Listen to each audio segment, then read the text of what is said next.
Good evening. My name is Beth Hutton. I am the Voter Service Chair for the League of Women Voters of Lake County, and this is something that we do frequently. In fact, we have a lot of them this year. We will be back Thursday also. This is the first time that we have split the mayors from the council, and part of it was to give all of them more time for questions. So I hope that you will come back on Thursday and hear the candidates for council at large as well. I just wanted to quickly go over, the candidates were sent an invitation and given a deadline, and they both met the deadline for responding that they were coming. They will begin by giving you a 3-minute speech. Then, after each of them have spoken for 3 minutes, they will each have 2 more minutes. They can use it to clarify something that they said in the first session, to add on, or to say that they disagree with their opponent. We have 2 timers in the front, Cindy and Susan. They will hold up a 30-second sign when the candidates have 30 seconds left, and then they will hold up a stop sign when the timer goes off. We asked you to write questions on the orange cards, as Judy said. There's a box on the bar back there, and Jeff is circulating with another box. When it comes to that time, we will go through my procedure on that. The candidates just drew for speaking order. Oh, before we start, I'm sorry. I also invited Paul Polachny from the Lake Metro Parks to be here. He was hoping to, but he had a family situation come up. So he just asked me to remind you that Lake Metro Parks has a renewal on the ballot this fall of an existing 1.9 mill levy. This is not a tax increase. The current tax levy costs property taxpayers $35 for every $100,000 worth of valuation, and the levy makes up 45% of the park's revenue. Okay, with no further ado, Laura DePledge drew to speak first, so she has 3 minutes.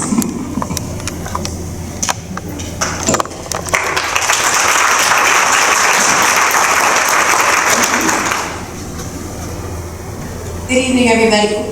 Good evening, everybody.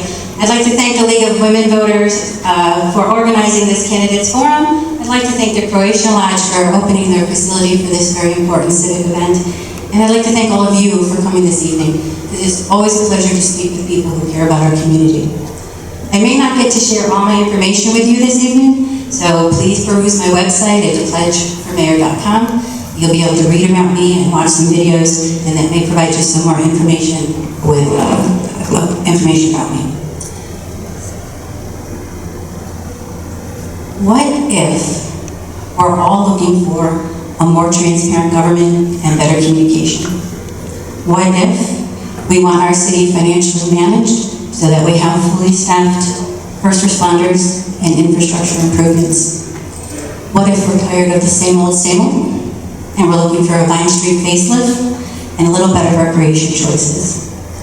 What if the answer is voting for me?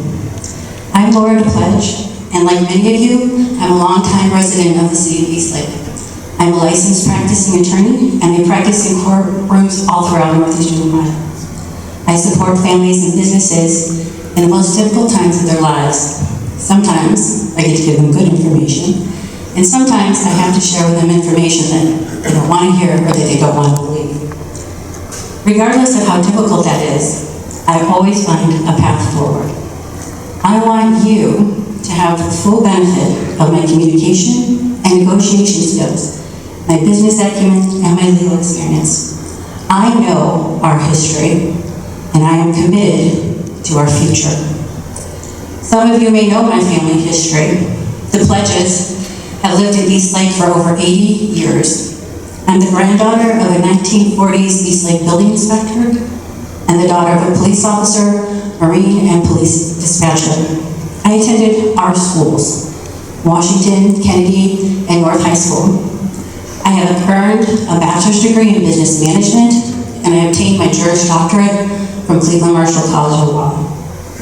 Throughout my career, I've worked in insurance, marketing, and the legal field, and I've been an acting judge and a part-time magistrate and your city prosecutor.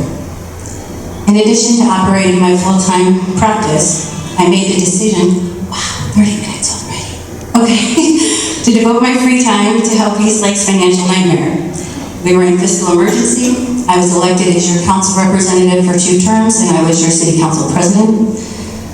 I worked with a great team, including Mayor Morley and all the department directors, to lift our city up out of fiscal emergency, and we were successful. I understand all of our city's departments, not just one. Thank you.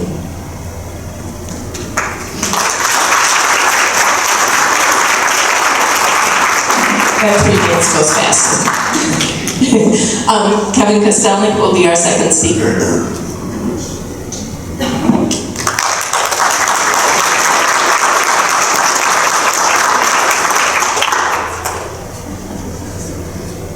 Good evening, everybody. Thank you all for coming out tonight. Thank you also to the League of Women Voters for hosting this event, and to the Croatian Lives for allowing us to use this venue. I would like to also thank my wonderful wife, Danielle, for all the hard work and the support she's given along the way. Together we have 3 wonderful children, 2 beautiful grandchildren. They have all attended or are currently attending Eastlake schools. I have worked for the residents of the city of Eastlake in the Recreation and Service Department for the past 31 years. I started out at the bottom, working 5, 6, sometimes 7 days a week for 8, 10, sometimes 12 hours a day. I worked my way to the top, where I spent my last 4 years as the Director of Public Works. I retired in February of this year in order to focus on my campaign to be your next mayor. I believe it is extremely important to have the knowledge and the day-to-day operations of the city, and I believe that I have that knowledge. This is a 24/7 job, and that is exactly what I have done for the past 31 years, and that's what I will continue to do when you elect me as your next mayor. I would like to point out that I have worked under 6 different mayors in my time with the city. I've learned what works, what doesn't work. I've learned what we should do and what we should never do. This is the beauty of knowledge and experience. Once you have it, it can never be taken from you. I am extremely grateful for the time and the years that I've spent working with Mayor Morley, side by side. I'm very proud of what we've accomplished along the way, and I'm looking forward to continuing that work that we started, as well as beginning the work of my own vision for the city. My vision starts with the residents, the administration and council all working together for the good of the whole community. That starts with open, honest, and transparent communication. I believe we need to form resident review committees made up of residents, members of council, and the administration. I also feel like we need to simplify our phone systems at City Hall for good communication. I believe you should be able to have a choice of about 5 options and be talking to an actual human being within about 30 seconds, not listening to multiple options of where you're directing your call. Safety forces will always be the most important service we offer our residents, but I also believe we need to work towards reestablishing, should I stop? Our recreation department. Thank you. I didn't give my speech at the beginning that I usually say the candidate can finish their thought, but not another paragraph. So it was good. Okay, Mrs. Pleasant will give her a 2-minute rebuttal. Okay, well, as your mayor, I envision public pop-up gatherings for direct feedback. I will launch high school communication internship program to engage our new students with city government to keep you informed. Financial updates will be posted online and in news articles, and these actions will increase transparency, trust, and community engagement. Safety of our first responders, residents, and children remains a top priority. As Eastlake's mayor, I will pursue grants to support operating expenses, fund advanced training, replace outdated equipment, and promote community safety initiatives. In collaboration with the Council on Aging and with the Board of Education, I will advocate for enhanced outreach for our senior citizens on fraud prevention and personal security, as well as continue to improve emergency school safety drills. These efforts are designed to help maintain Eastlake as a safe and welcoming community for everyone. My focus is on developing Eastlake's identity. We are not Willowick, we are not Willoughby. We have our own unique features. Classic Park, the Boulevard of Flags, and our riverfront recreation make Eastlake a destination. Within my first 90 days, I hope to continue negotiations with the current owner of the First Energy property. The potential for a creative path to develop recreational lakefront access is palpable. I will also work with the Building and Finance departments to address housing code violations, wildlife issues, and road repair. I am not running because it's easy. I'm running because I know we can do better. I have faith in Eastlake, I have faith in Eastlake's residents, and in our ability to work together to make our community better. I am fully prepared at every level to handle the mayor's office responsibilities.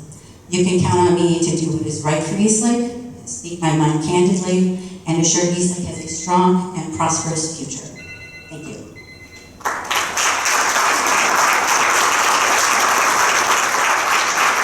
Mr. Kostelnik, you have 2 more minutes.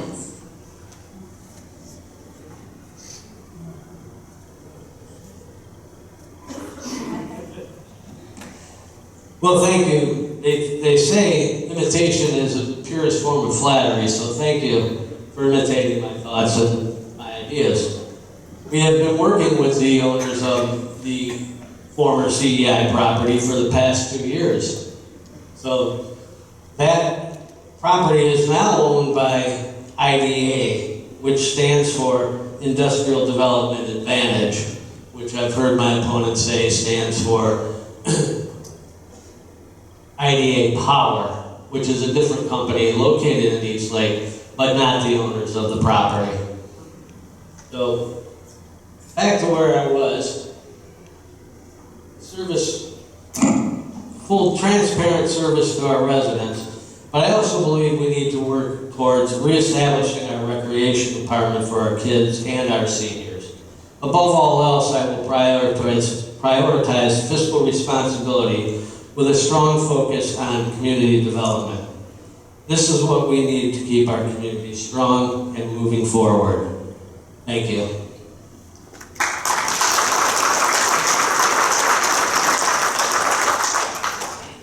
Can I have one of you bring a box forward, please, and the other can keep circulating for a minute? What we're going to do with the questions is we will alternate who goes first. Although if a question is addressed to a specific candidate, that candidate will go first, but then the other candidate may also have a chance to respond. For most questions, we will give them 2 minutes for their answer. I'm going to give the candidates a choice of sitting at the table and moving the microphone back and forth, or coming to the podium, whichever they're more comfortable doing.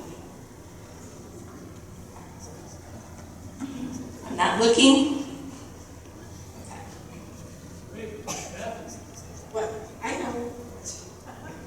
We've got plenty of questions. Bring yours up when you've gotten that one. So the first question, and we will begin with Mr. Kostelnik because he went second before. When is the stadium paid off? What will be the focus of that revenue going forward?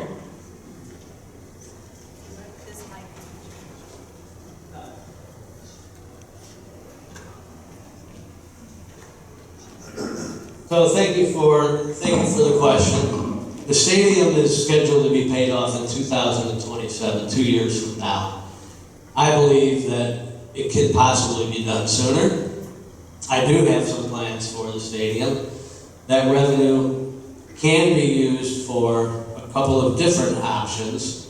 One being the recreation department that I spoke of earlier. Another being the safety center that is under review and plans for a new safety center for the city. This is about a 7-step project. We're only around the beginning of step 1. It's going to be a long process, obviously. It's not something that's going to happen overnight, but it's something that revenue could possibly go towards if we roll those bonds over and continue the same payment we're making, along with the possibility of federal funds for the fire department, as well as the funds we're using for the stadium now could go towards the construction of the police department. So those are the couple of ideas that I have for the funding for the stadium, which will be paid off at the latest by 2027. Thank you.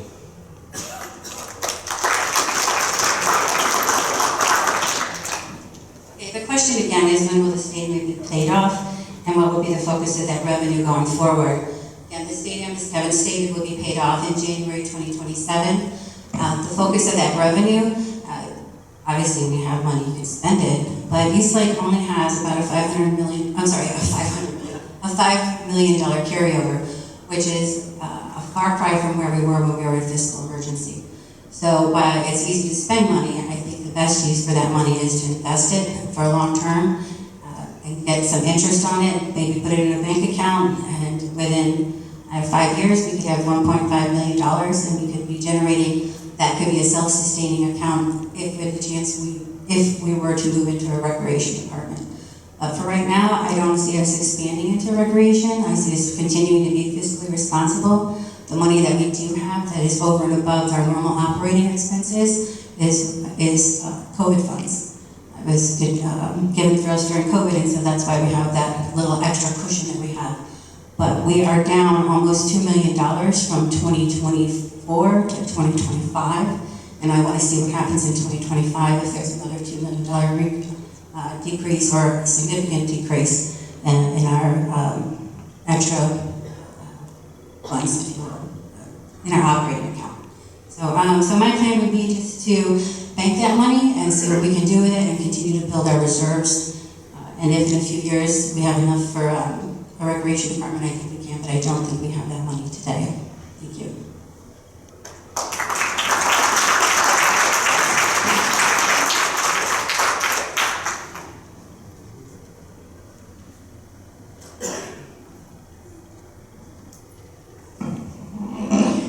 This is sort of related to the last question. What do you think is the #1 infrastructure issue facing our city, and how will you manage the city's budget to handle necessary infrastructure improvements? DePledge, you're first. Okay, well, a few weeks ago there was a city council meeting and they talked about the plans to build a new safety center. The budget for that is estimated to be between $30 and $36 million. As I stated earlier, we have a $5 million carryover. We certainly don't have the available money for that. And the state and federal grants or programs to cover the expense of building might cover $15 to $20 million. So we still need to come up with another $10 to $15 million, and it's still not enough that we currently have on hand. So then the issue is, where does that money come from?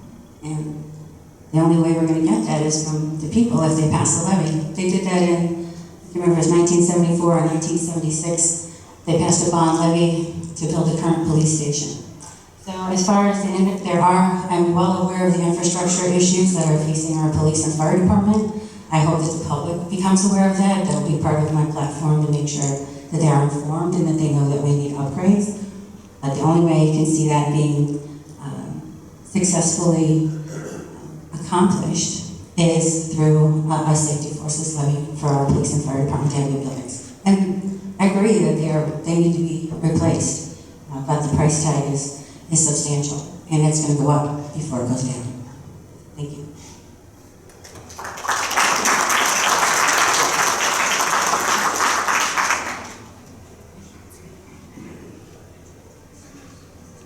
So thank you for the question. So when I think of infrastructure, the Police and Fire Safety Center, that's a separate issue. The infrastructure refers to the roads and the sewers in the city. We have a major project that we've been working on that will begin here shortly, at the beginning of next year, I believe, which is a 1.3 million gallon equalization tank on Forest Drive.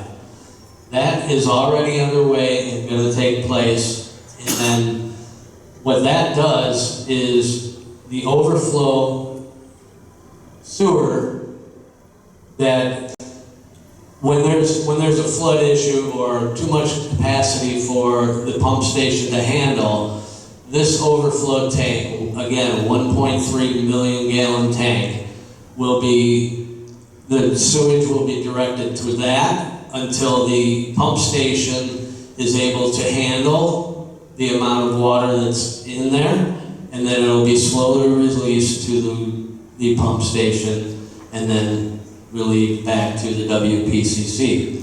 The other infrastructure problem that is major is we had a force main on Lakeshore Boulevard recently broke that had to be tore up and dug, and uncovered the fact that it may need additional repairs. Now that force main goes from the Willoughby line all the way down to Forest Drive.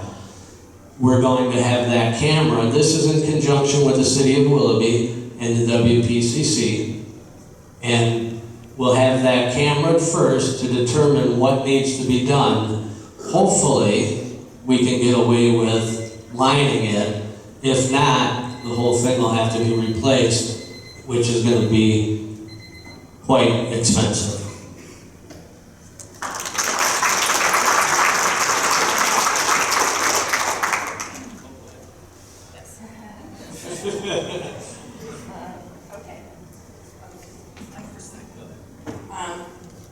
I would like to know what it would take to get leaf pickup at the curb again, and what would you do to improve Vine Street, the trees, flowers, etc.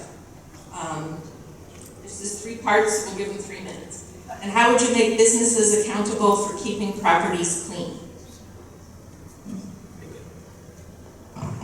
Thank you. So obviously we have a 3-part question here. As far as leaf pickup, obviously with everything we've been through, first of all, the equipment we used for that has been sold and is long gone. The real answer, the honest answer is it's not going to happen. Now I know most people don't want to hear that, but I'm not here to tell you what you want to hear. I'm here to tell you the truth. And the amount of people we have working in the service department is not enough to cover what it takes to actually have curbside leaf pickup. So sorry to be the bearer of bad news on that one. The Vine Street question, what will we do to improve Vine Street? We have, again, for the past 2 years, already been working on the redevelopment and revitalization of Vine Street. This is in conjunction with the Willoughby, Eastlake, Willowick, and Lake Tran all working together. The idea behind it is the streetscaping will all be the same, the street lighting will all be the same, the sidewalks will all be the same, the curb cutouts for the buses to pull off so that they don't hold you up as you're traveling through the lanes. There'll be the stop, the drop off and pickup points. And these are all been discussed and are being worked on with the 3 local mayors from Willoughby, Eastlake, and Willowick. And I am going to throw the point in that all 4 local mayors, neighboring cities, including our current Eastlake mayor, have endorsed me in my campaign because they've seen what I can do and they know what I can do with this project. The third part of your question, how would you make business accountable for keeping property clean? So this is a property maintenance issue. One of the ideas before I retired in February was to get a quote from a lawn care company that donates their product to us for all of City Hall, all of Route 91, and they do it for free, and we ask for a quote to twice a year spray weed killer along the sidewalks, keeping it up and making it obviously look better. That quote was brought to the finance department and it was turned down. It was $800 per treatment. So when I get in to be your next mayor, I will immediately approve that purchase order. Thank you.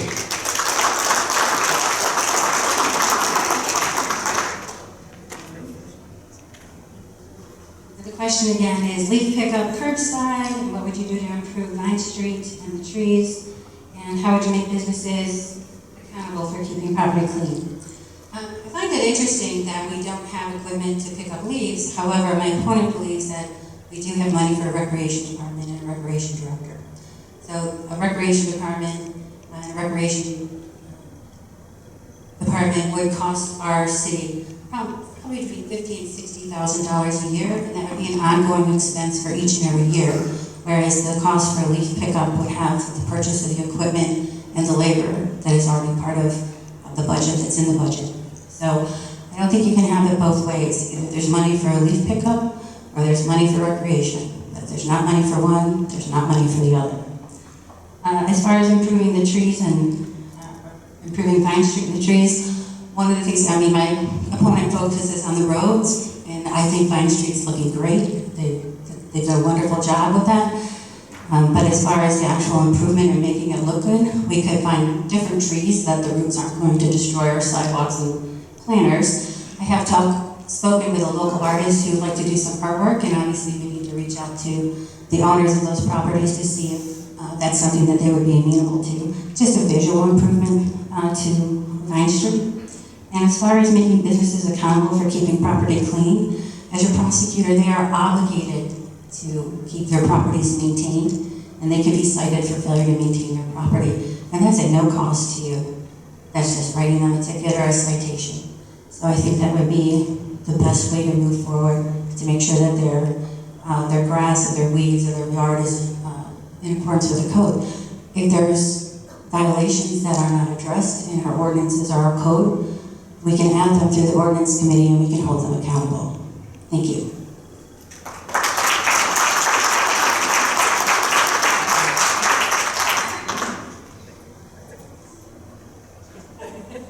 You guys are crazy on the questions. What will you do to help the community not be so divided?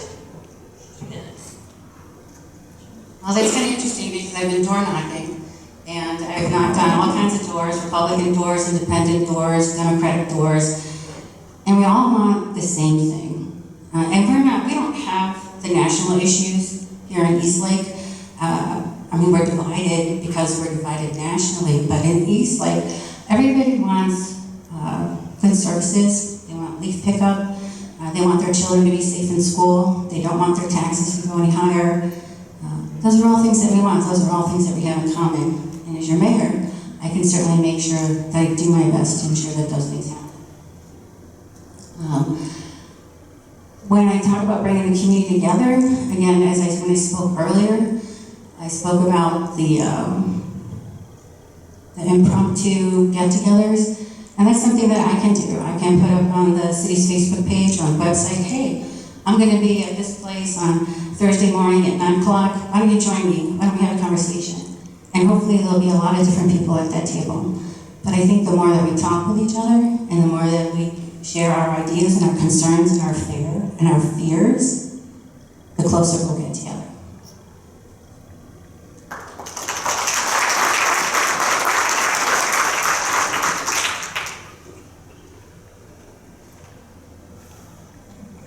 Thank you again.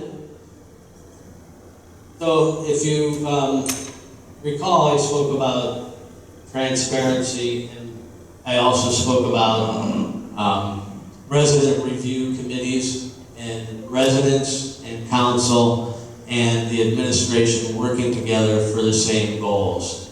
Now these review committees, I envision meeting maybe monthly, but in order to have input from the residents, you have to include the residents. So that was my thought as far as getting people together and getting people on the same page. Communication is the number one thing. And if we don't communicate, then we don't understand what the residents want. So the biggest thing about communication is most people, when you say you need to communicate, they think about talking to somebody and listening to somebody. But that leaves out the most very important part of communication. And the most important part of communication is actually hearing what somebody has said. So that part of it is what we have to focus on. Now, going back to, because I feel I need to, when I mentioned the recreation department, I said work towards reestablishing the recreation department. I didn't say we're going to do it tomorrow. The leaf pickup requires bodies. It requires human beings. We don't have them. When I started there, we did. Today, we're down to 19 employees. One of them is a full-time custodian. One is full-time building maintenance. 3 of them are mechanics. That leaves you with 14 people. You need a minimum of 3 crews to do leaf pickup. We don't have enough.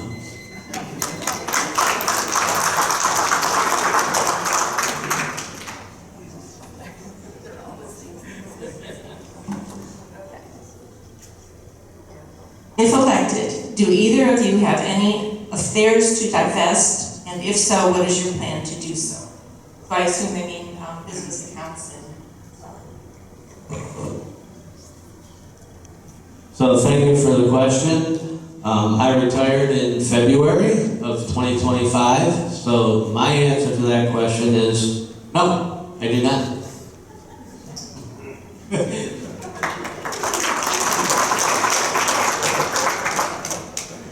My answer to that question is yes, I do. I have a law practice, and what I've been doing for the last couple months is deciding which cases I can resolve by January 2026, and those cases that I cannot resolve, I am referring out to other attorneys. It's a very simple process. If come November 4th, if I'm your mayor, obviously I will work very hard to wrap up those cases, and they will be wrapped up by January 2026, and if they're not, they will be handed off to other attorneys. I will have to close my office, I will have to close my business accounts. I'm well aware of that. I've read the charter, and I know that, and I knew that when I entered this race. So they will, and I understand what you expect from your mayor, and that you want your mayor to be here full-time, 24/7.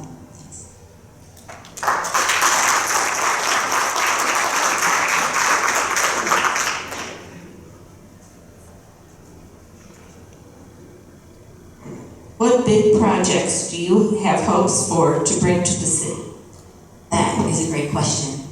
Okay, I did talk in March of 2025 when we had the primary meet and greet at City Hall, and you can watch my video on my website. I talked about the IDA company. It's an industrial repurposing company, and they currently own the First Energy property.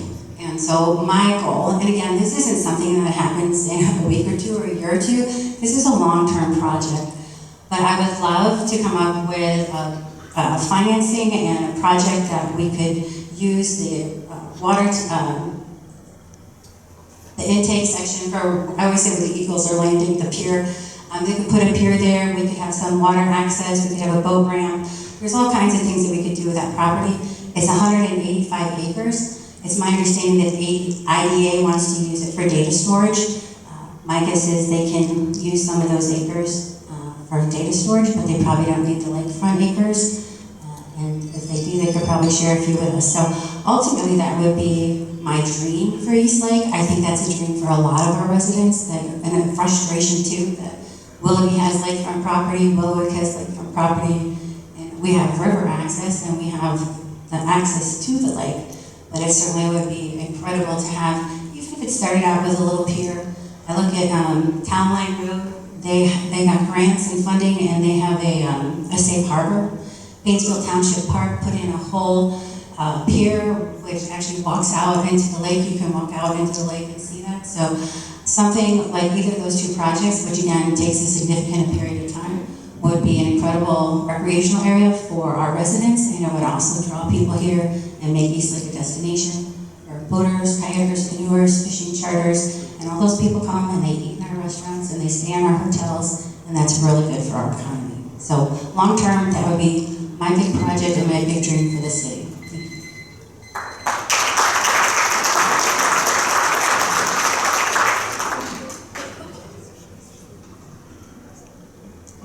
Thank you once again, and I will go back to the invitation as the purest form of flattery.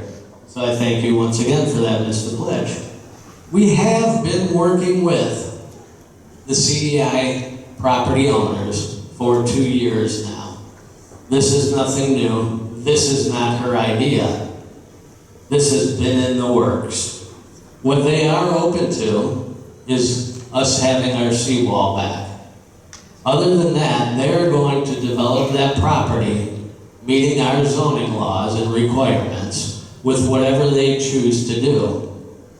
There is a possibility that the railroad tracks on the west side of the property will stay, or they may go. If they go, they may be open to us using that as a walking trail, maybe from Borax down to there, or down to downtown Willoughby. If the tracks stay, I can envision a trolley from Eastlake, that property, down to downtown Willoughby and back again, so that our residents and the city of Eastlake and Willoughby can work in conjunction with one another once again. As far as other major projects, the Vine Street Revitalization Project, again, has been in the works for over 2 years now. That's something that we've been working on, we'll continue to work on, and we will see it through. They're not projects that are going to happen overnight. That is absolutely a given. But they are long-term projects that are going to make this city something special, even more special than what it is today, because it's already a special city. Thank you.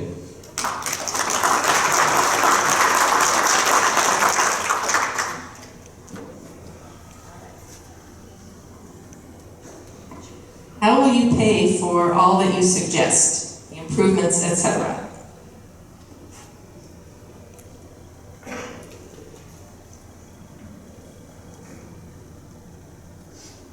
So obviously we have a lot of use for the money that's going to be no longer spent on the stadium. I also have some plans for the stadium itself, which require some negotiations and work with some other entities that I'm not going to get into tonight because I don't want to put those in jeopardy. Obviously, fiscal responsibility is the #1 responsibility for the mayor and the finance department. So community development is the best way to bring in revenue.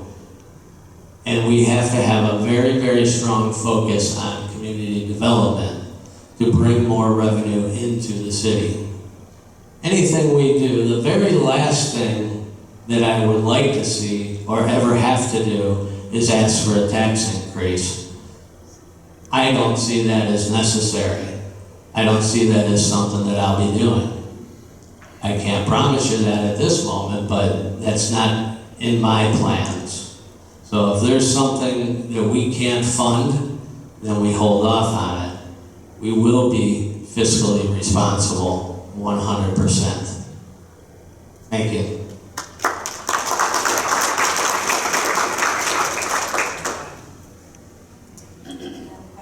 Was how will you pay for all that you suggest and the improvements? Well, one of the things about me is that I know how to find information, and sometimes I know how to find money. So one of the things I just looked up today, I thought, well, I wonder if there's any grants that are available to pay for things in our city. And sure enough, I came across, and this is going to sound really odd because when I read it, I thought this was really odd. It's the National Fish Passage Program for year 2025. I thought, well, that's really odd. What does that do? I wonder if we could use that in our city. And the deadline for the application is December 31st of 2025, so we're still in the running for it. And then I looked to see, well, who's eligible for this? Is our city eligible for this? And lo and behold, city and township governments are eligible for this money. Well, how much money is it? Well, they have over $10 million to give out, and the lowest award will be $1, but the highest award will be $1 million. So then the question is, what do you have to get this grant? What is it going to be used for? And literally, I highlighted it, so I have it here, and it basically says, this project benefits communities by reducing flood risk. We have that issue here on the river. It's also used for improving recreational opportunities. So there's up to $1 million that might be available through a grant for a recreational opportunity. That's called creative financing, instead of trying to take money from Peter to pay Paul. It's also used for improving roads. It can also be used, project examples include dam removal, culvert replacements, floodplain restoration. And when they give you $1 million, it improves the economy $1.5 million. And this was just one quick look on the internet to see if these funds could be available for our city and that we could use them. There's more money out there, and there's more ways to get that money, and I know how to do that.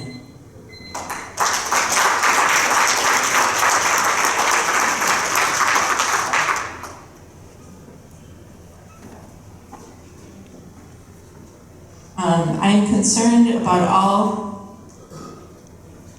the new vape stores, thank you, and oil change shops opening up. What are you going to do to support new and profitable and creative businesses? And the second part of the question is, what happens with energy property? And that's what you just discussed. So just the first part. Okay, so that Vine Street oil changes, we're talking about Vine Street again. If you go back to the March 2025 meet and greet in the video, I talk about small business clusters, and this is where you put businesses that do not compete with each other, but complement each other. You put them together to reduce their overhead, reduce their insurance, reduce their employee costs. And then because they complement each other, and the example that I used then was the beverage store and bakery at Erie and Lakeshore Boulevard. Because you go in there to, maybe pick up some cookies or cake for a birthday party, and then you turn around and you're like, oh, hey, there's poppin' ice here, I need that too. And it works in the reverse. And that's an example of a small business cluster. And if we start putting businesses like that together on Vine Street, those businesses will thrive. And those businesses will attract more customers, and they'll also attract more businesses. So that's one option that we have for changing the face of Vine Street.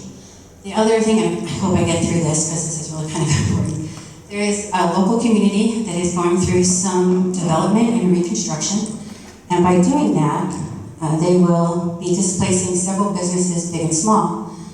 And if I was your mayor today, I would be at those facilities, at those businesses, with my business card, finding out what is their square footage needs, what kind of interior facilities do they need? Is it a hair salon? Is it a restaurant? What is it? And matching them with the available properties that we have here on Vine Street.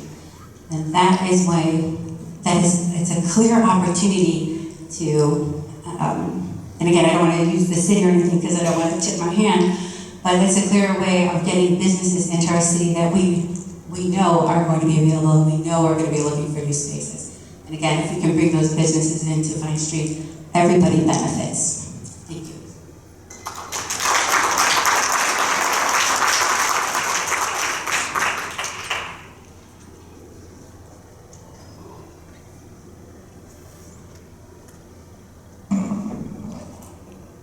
So the question is, they're concerned about all the new vape stores. There's been a moratorium placed on the vape stores. There will be no more vape stores other than the ones that are currently there.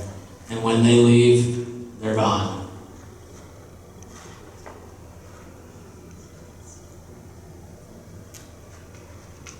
So I talked obviously about community development and bringing in the businesses that we need. What we need from the city, for a good city, is number one, safety forces, obviously.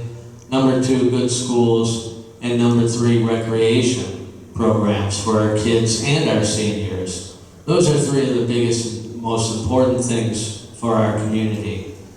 And that's all going to be driven by not only grants, but community development. So as far as grants go and funding goes, I can tell you that I personally have worked on grants for OPWC, CDGB, though that is Ohio Public Works, and community development block grants. I've worked with the Spring River Watershed for grants. I've worked with NOPEC for grants. If anybody knows how to get grants, I'm your guy. So we have done Lakeland Boulevard with grants. The other half is going to start this year, and Lakeland Boulevard will be completely done. The NOPEC grants, we've converted every building in the city to LED lighting, and our finance director still raves about and can't believe the amount of money that we save monthly in our electric bill because of that project, because of that grant. The OPWC money was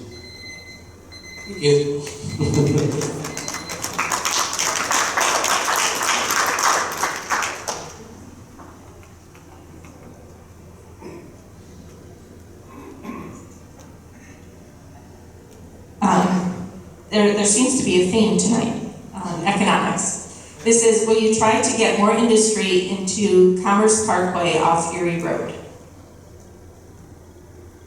Yes, absolutely. So obviously we keep going back to community development, which is something I stressed right from the beginning. And Erie Road and Science and Research Drive is what those two roads are called. And yes, they are definitely some good properties with available space that we need to actively pursue and see what type of business will fit into those areas and what we can bring and what we can offer the businesses if they can move to these areas. Now, does that mean maybe a tax break? Anything we can do for community development, not only in that area, but everywhere in the city. Wherever there's open space and empty buildings, we need to fill those. We need to have a community, like I started to talk about before, with police, fire, safety forces, recreation, good schools, good community development, a place where young families can move in and stay here. They can work here. They never have to leave here. They want to stay here because of everything that we have to offer. But we need to build this city to that point.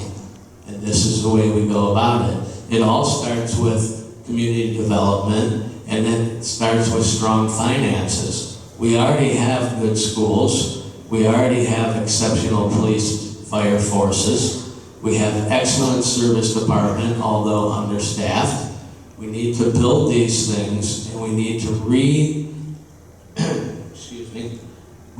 reestablish our recreation department, not only for our children, but for our seniors as well. We want people to be here and stay here.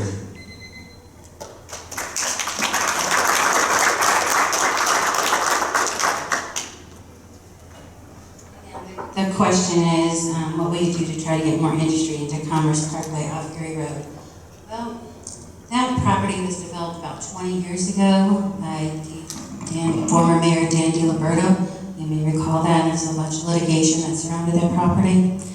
And again, it's been vacant for 20 years. And when I was on City Council, I had a lot of conversations with Dennis Morley about it. Businesses don't want to move there. They don't want to move there because there's no freeway access. So any industrial business with large trucks and large deliveries, they're just not interested in.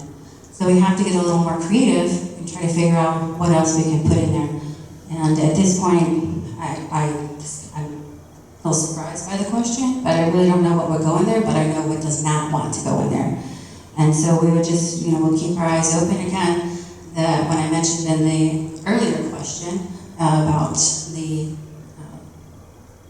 a local community that's going to be going through some restructuring, rebuilding, and available businesses, that may be a place that we can put some of those, but those businesses are probably more suited for Vine Street. So it's a great question, and it deserves a lot more thought and input, and I think that it's something that we can focus on as a city to try to bring in something that will fit there. Thank you.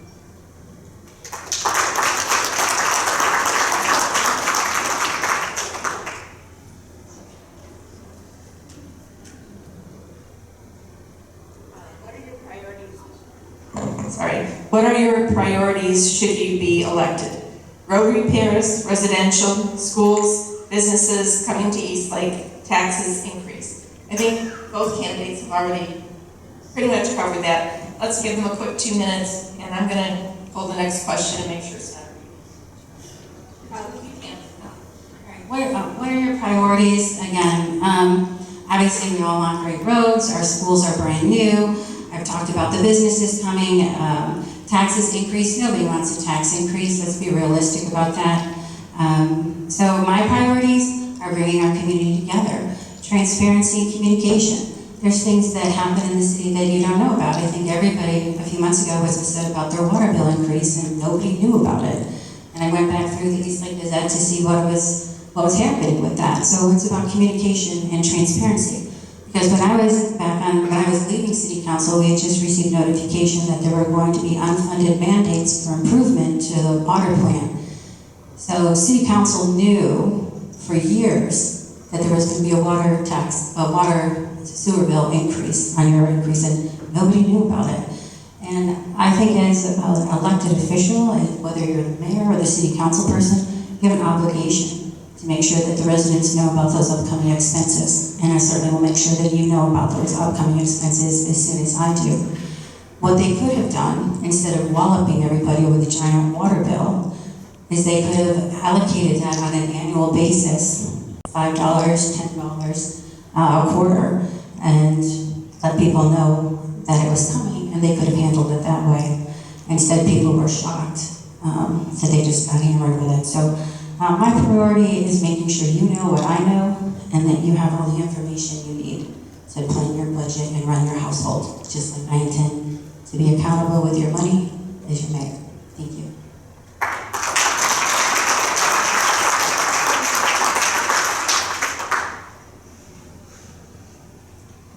So other than the things that I've mentioned leading up to this point already, I would like to point out that Mr. DePledge just mentioned to you that this unfunded mandates that from the EPA they knew about 14, 15 years ago. Just a reminder, she was on council then. Thank you.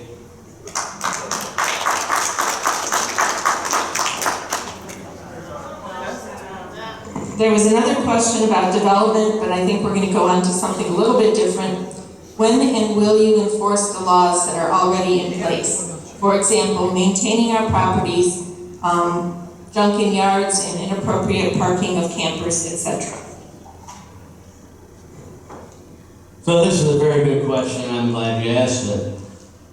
I was recently speaking with, and I do agree, that our property maintenance is a big issue that needs to be dealt with more swiftly. And one of the ideas we had was we heard that recently a local city, and I'm not going to swear by which city it was, but they actually gave their building department and property maintenance the ability to ticket properties that are not maintained. So right now it's a long drawn out process. You go out there, you give them a warning, you give them 5 days to respond. They don't respond, you give them another letter.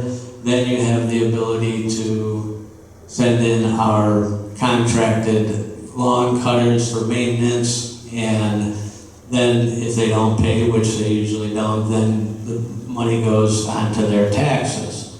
But it is a very long process where if you were to have the ability to ticket these homeowners, or in many cases, this leads into also my next idea, because I do believe it's time for a rental inspection program throughout the city. I think every couple of years, our building department should have the ability to check on these properties, make sure that they're being safely kept, that they're being maintained. A lot of times we have owners that are absentee that have somebody renting it and they don't come and they don't check on it, and God only knows what's going in there and what's going on there. So with a rental inspection program, it gives us the ability to keep an eye on that, because let's face it, nobody wants to live next to something that's run down and looks terrible.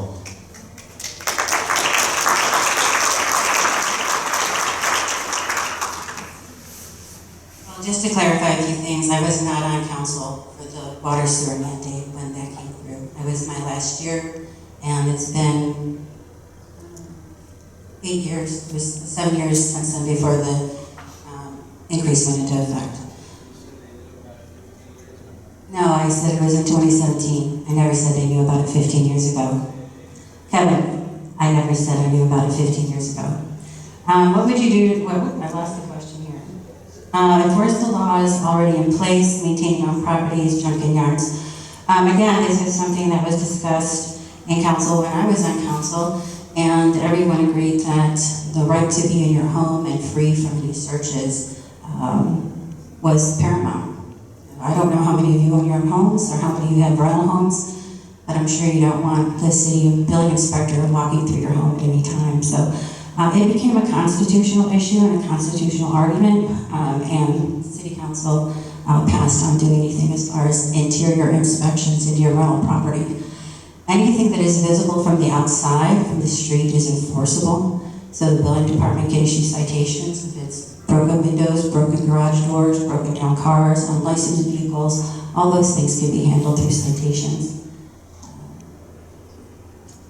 Yeah, and I think that pretty much answers the question, but we already have enough things in place that we can monitor this stuff. We just have to enforce it. And we do that through the building department and through the prosecutor's office. Thank you.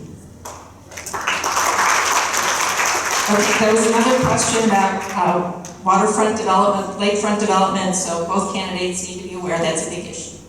Then there's another question. How will you address the maintenance and upkeep of existing infrastructure to ensure safe and functional sports facilities?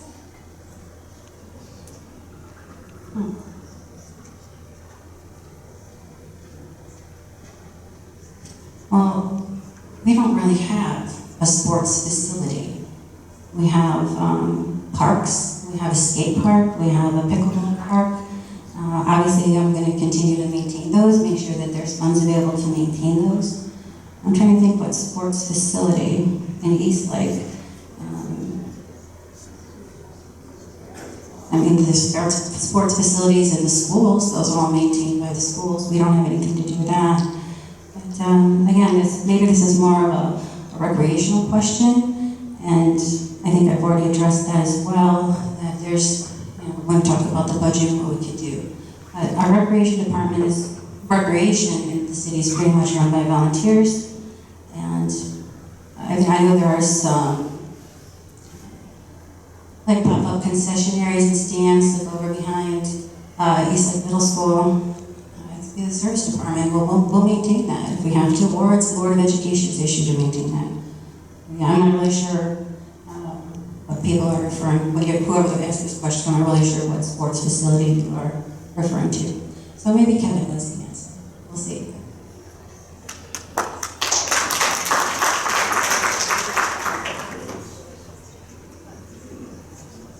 So fortunately, I do know. So currently we have our soccer fields at Woodland Park. We have our football field at Woodland Park, both a practice field and a game field, although they use the game field at North High School now, generously through North High School. We have our baseball league program behind Thomas Jefferson. That contains 6-7 baseball fields that in the first year of me being employed by the city of Eastlake in the recreation department, personally helped build. We last year put in a pickleball court. We have basketball courts, and we recently brought a cricket league to the city of Eastlake. So to say we have no sports fields, not sure where you've been living. And as far as maintenance, obviously the long-term plan is to reestablish the recreation department. In the meantime, we continue to work on them and keep up with them as best we can. We cut those fields. You know, I'm also going to stop and remember, because I always forget it and I feel bad about it. My daughter was a part of it. But we also have the gymnastics and basketball leagues that unfortunately have to find their own places that have to pay rent as a City of Eastlake league. And I think that is so wrong, and another reason we need to work towards establishing our recreation department. As of now, we use our service departments. We maintain the fields through the service department, which basically includes cutting the grass for them. But back in the day, we used to line their fields, we'd drag and broom their ball fields, and thank you very much for your time.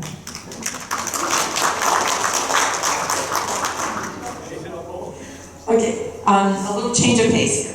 What changes do you anticipate due to the big, beautiful bill? For example, healthcare, school lunches, grants. And the second part of the question is, what plans might you have to circumvent the probable loss of funding, especially for those less fortunate in our community?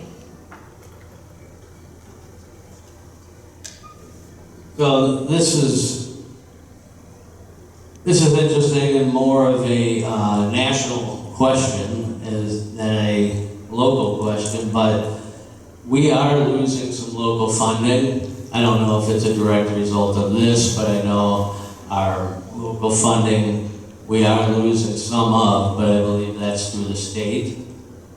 And again,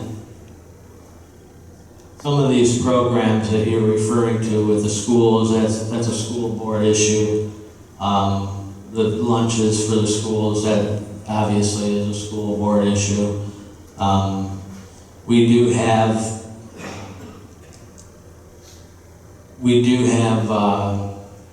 handouts or food distributions at the senior center that takes place as far as what the city can do to prevent any of this. We just have to be diligent again with our finances, and we have to keep on top of it. We have to see what this looks like. As of now, we don't know what this looks like, but it is more of a national issue and a school issue than a city issue. But that doesn't mean we ignore it. We have to pay attention, and we have to see where it falls, and then determine what we need to do with our finances to adjust. Thank you.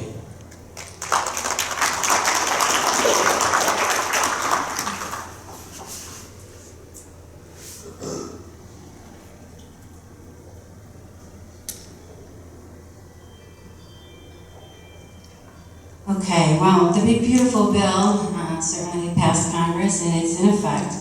And it is going to affect healthcare costs, it's going to affect Medicaid costs, it's going to affect women's access to birth control. All those things are going to either disappear or increase in costs. They're anticipating right now that the healthcare expense is going to go up significantly. Your health insurance premium is going to go up significantly. The other thing that is going to play a significant impact in our long-term financial health are the tariffs. If there are tariffs and we're using different supplies and equipment and our supply costs go up, that's going to impact our budget as well. It's a very unstable time as far as making any type of long-term investment, which is why when I talked about the extra funds from the stadium, I thought it'd be best just to invest those for a little bit so that we're not spending money that we may need in the future. We have the big beautiful bill on the tariffs. There's a lot of financial uncertainty. I'm aware that interest rates have come down. I believe it was either 1/8 or 1/4%. But again, that's not going to have a huge impact on our city as much as the police cruiser goes up. You know, the cost of cars goes up, the cost of gasoline goes up. All those things are going to affect our budget. All those things are going to affect our bottom line. So being responsible, fiscally responsible, making sure that everything that is purchased is reasonable and necessary, that there's purchase orders for things, that there's receipts for these items, and that the items that are purchased are accounted for. That they remain in our state, and that we get to use them.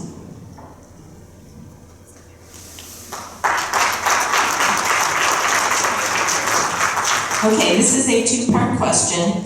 The first part says, when are they going to pave East 332nd Street off Lakeshore? And the second part is, what are Mr. Kostelnik's qualifications to be mayor? But I'm going to ask each of the candidates to give you, so we'll give them 3 minutes on this question. Okay?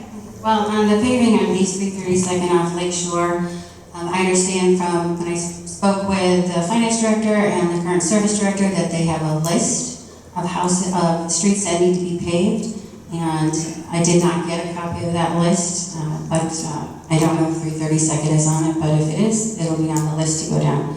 There is a road levy that we have. There's about $800,000 in our road levy right now, and what we typically do with that money is we try to find matching grants and funds and apply those monies where we get the maximum effect for those funds. So if we get a grant from a federal grant or a state grant, usually a state grant to repair, let's say, a section of Stevens Boulevard, and it's $1 million project and they're going to pay 80%, well, we're going to put up 20% of that. But if they're saying, well, we're only paying 20%, we're not going to have the 80% to put it up. So we always look for matching funds on our road improvement projects, and I'm not sure where 332nd falls in that. As far as my qualifications for mayor, as I said, I've been your city council representative for 8 years. I have an undergraduate degree in business management, and I have a Juris Doctorate degree from Cleveland Marshall College of Law. I've been running my business for 28 years, quite successfully, and I love this city. I'm the hometown girl. I've been here my entire life. I know these streets like the back of my hand. I've probably skinned my knee on a couple of them. And my first jobs were, Bruce G. Ballpark and Jackson Park. So I know this town. I know this town. I know our history, and I care about our future. And I hope you'll give me an opportunity to prove that to you. Thank you.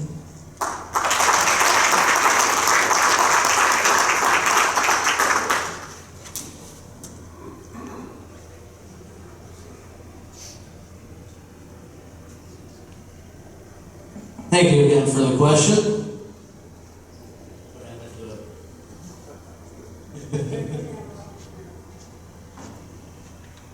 So Mr. DePledge is correct. There is a list, and that list is in need of updating. What happens is the city engineer and the service director and the mayor, we go around and we rate the streets by a number of criterias.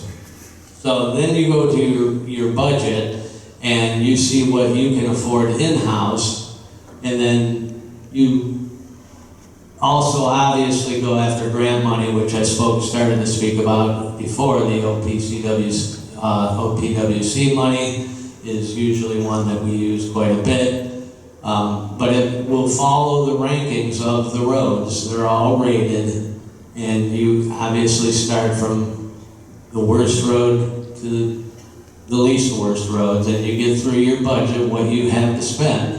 And what you have to spend is what you have to spend unless you get a grant, which we will actively pursue, and we already actively pursue.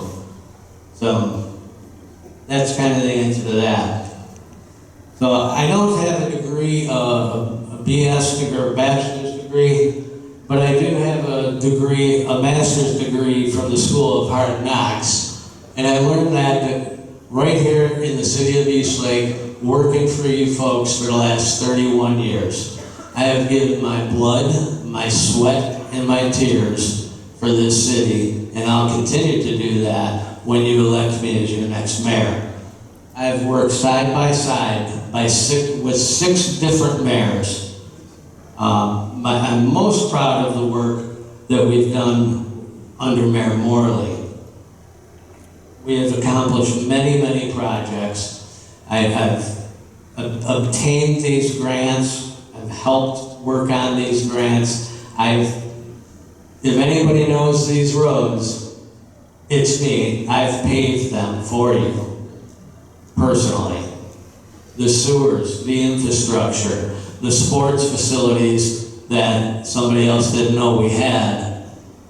There's nothing about this city that I don't know. And if there is, I'm open to listening to it from any resident or any employees or any directors. We will have the strongest directors possible. We'll have the strongest, best employees, which we already do. We just need more of them. But again, that takes financing and it takes time. So that's my answer. Thank you. Before I ask the next question, thank you. Let me say I'm going to close questions at 7:30, so that gives us about 20 more minutes. At that time, the bar is open. You can mingle. I'm sure the candidates would be glad to stay, but we only have this room until 8 o'clock. So, next question. If we build more homes, then we need more jobs, and with more people and more jobs, won't inflation go up? If not, why not?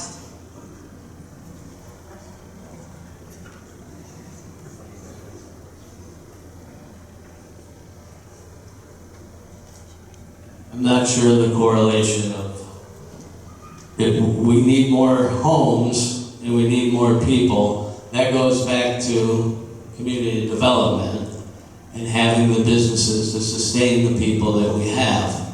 How will that cause inflation? I don't have an answer for that one, to be honest with you.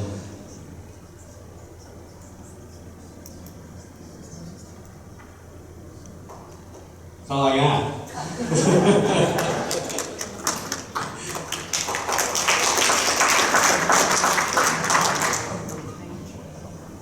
Building more homes doesn't cause inflation. That's the simple answer to that. Building more homes, what it does is it generates more property tax revenue for our city. And I know people get a little worked up about their property taxes and how much actually comes to the city. Of your property taxes that you pay, only about 10% actually comes to the city. And again, that doesn't affect inflation. When you build a house, you put people to work. That's always a good thing. There's more money. There's people, the workers going to the restaurants for lunch, or people coming in and staying in our hotels. Anytime there's any type of development, it's always going to be positive for the community, and it does not have any effect on inflation. Thank you.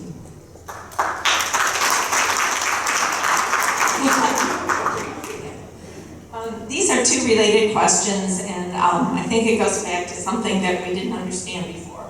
But the one question is, how will you ensure that youth sports leaders have the tools that they need to create safe, inclusive environment for players? And what steps will you take to ensure youth sports and their leaders are adequately funded to meet growing demand and to maintain the quality? Well, this goes back to having a recreation department, and we've kind of already touched on that and the funds that might be available. As far as recreation facilities, when I think of a facility and infrastructure, I don't necessarily think of an open soccer field or a baseball field.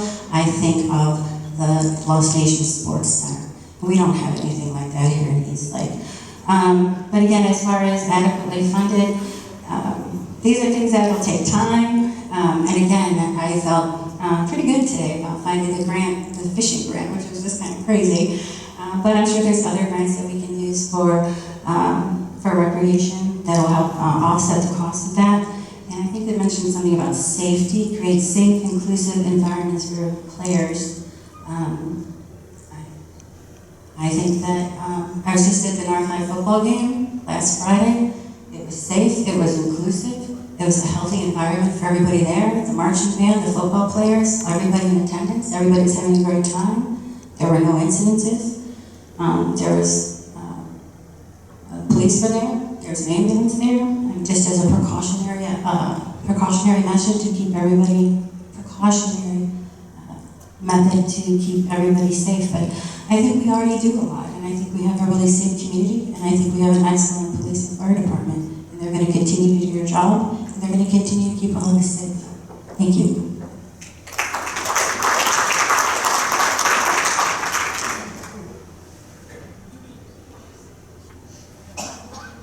Well, I would have to agree that this goes back to the Recreation Department and the working towards reestablishment of the Recreation Department.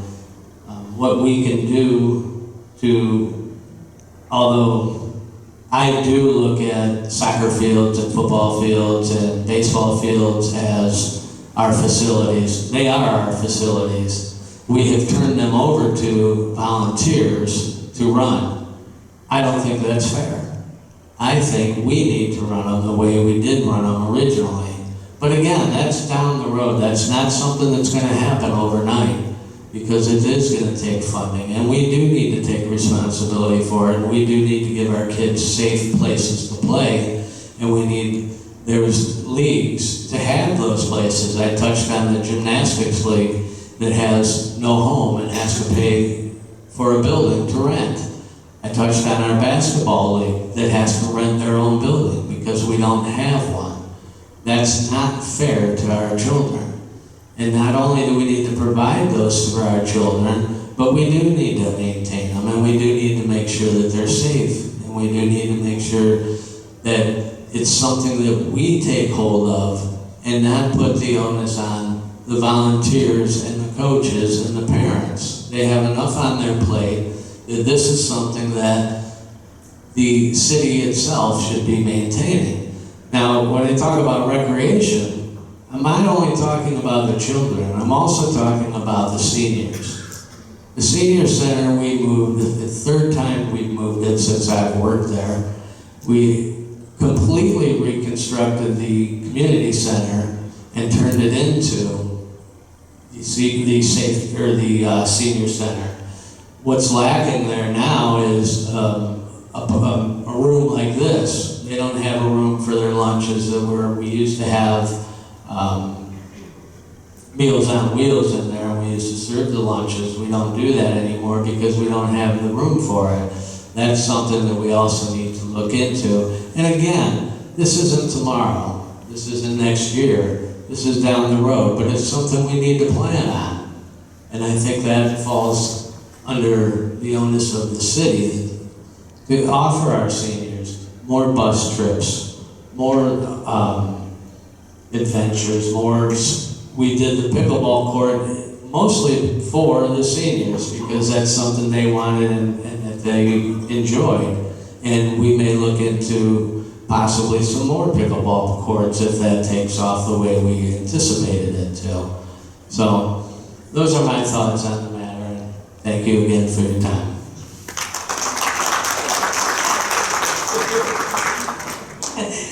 There were two more questions I drew about youth sports, but I think we're going to move on to something different.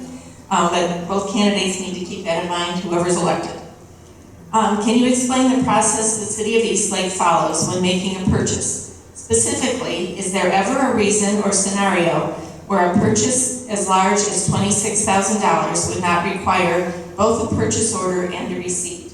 And since both of you have worked for the city in previous roles, have either of you not followed this process? If so, why should taxpayers trust you with their money? Thank you. So yes, the procedure is anything over $25,000 has to go to council, first of all. So if you're talking about a $26,000 purchase, no, that cannot go through without council's approval. So you will fill out a requisition form if we're talking about something less than $26,000. You fill out a requisition form, and I'm not 100% sure what you're referring to or if it's just anything in particular. But that purchase order will be signed, usually comes from the work foreman of the department. It'll be signed by the director, and it'll be sent over to the finance department, where they will look at it and determine whether or not they're going to approve it. That's the procedure, and that's how it works. And have you ever, either of you, not followed that procedure? Absolutely not, you can't. It won't be approved. That's the way it works. That's all I got for you.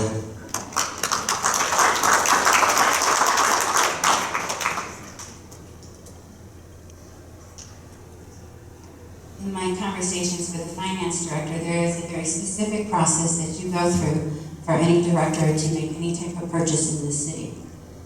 And though it has to be the purchase, and again, the limit is $25,000, it has to be approved by city council before the purchase is made, not after. You also have to have a receipt for that expense, and you have to account for the materials that were purchased.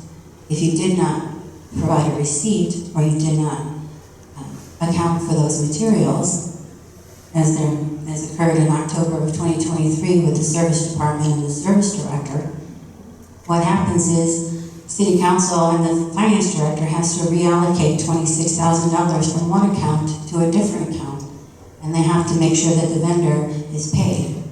And then they have to go and they have to find the items that were purchased for $26,000, and hopefully they find them. If they don't find them, that brings someone's integrity into question about how they're going to run the city going forward.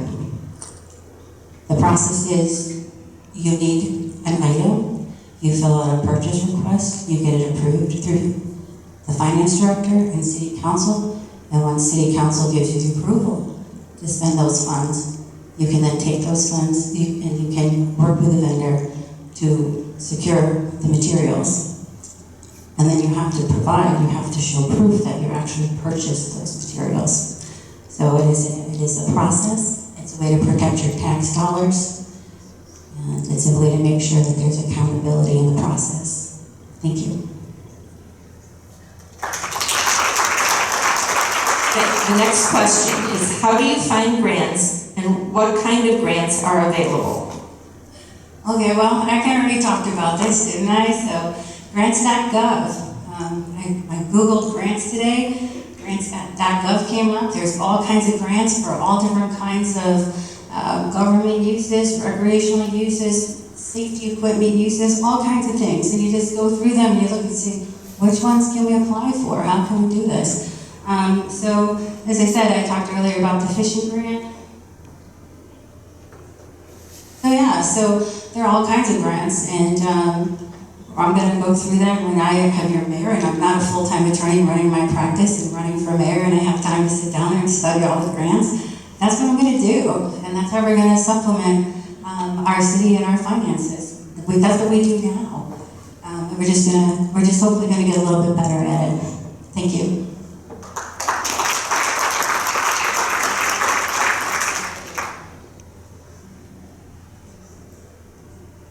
So I agree, there's many places to look for grants.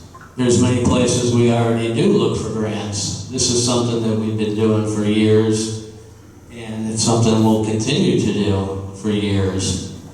Now, I'm curious about someone trying to call out my integrity, because that's how I took that from Ms. DePledge. If something was purchased, I believe I'm thinking about a mechanic in the chief mechanic in the mechanic department, and I believe she's talking about tires, which was done completely without my knowledge, but had to go through the finance department in order to get a purchase order. Now, if he did that on his own, that's something that I was unaware of, and that did not take place with my knowledge. Thank you. Okay, this is going to be our last question. Again, there are many more questions in the box, and I apologize if we didn't get to yours, but we need to leave here at a decent hour. So, how do you plan to make streets safer in residential areas without access to sidewalks? So how do you make streets safer? That would fall under obviously the police department. If there's an issue where we have some streets that are unsafe that need to be monitored more, all it takes is a simple phone call to the police department. I'm sure the police chief is more than willing to station a car there, or to put up the speed cameras or monitoring the speeds. There is a couple of areas that I can think of offhand that do have the possibility of sidewalk installation. Now, I'm not saying that 100% for every street where there's not sidewalks, but there are a couple that I'm aware of that are a possibility of having sidewalks put in. I know one of them that's been questioned a few times is at the end of 349th and East Lawn, and that's behind the school, the new school. And like I did in the past, I've actually talked to the school board, Steve Johnson, the guy in charge of the building and grounds there. And when we built our Little League facility at Thomas Jefferson, for the first 30 years or so, that went with a gravel parking lot that the teachers used and the sports league used. And last year of my employment before retiring, I got with Steve Johnson and said, hey, we'd like to pave this parking lot, and would you be willing to contribute and help us with that? We'll do the work. Steve Johnson's reply was, we'll pay for the asphalt. So we got that done, working hand in hand with the school board, and they paid for all the asphalt, we did the work. I could see on East Lawn behind the school, the elementary school, that may be another project, and I have actually given it the thought, put the thought in his head about it already, that may be a place where we can do something very similar, where we do the work, they pay for the concrete, something to that effect. So, thank you for your time.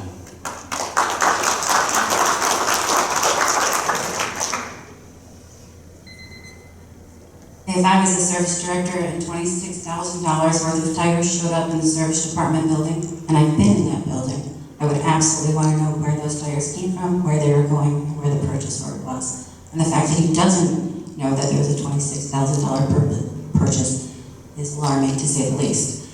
The question is, how do you plan to make streets safer in residential areas without access to sidewalks?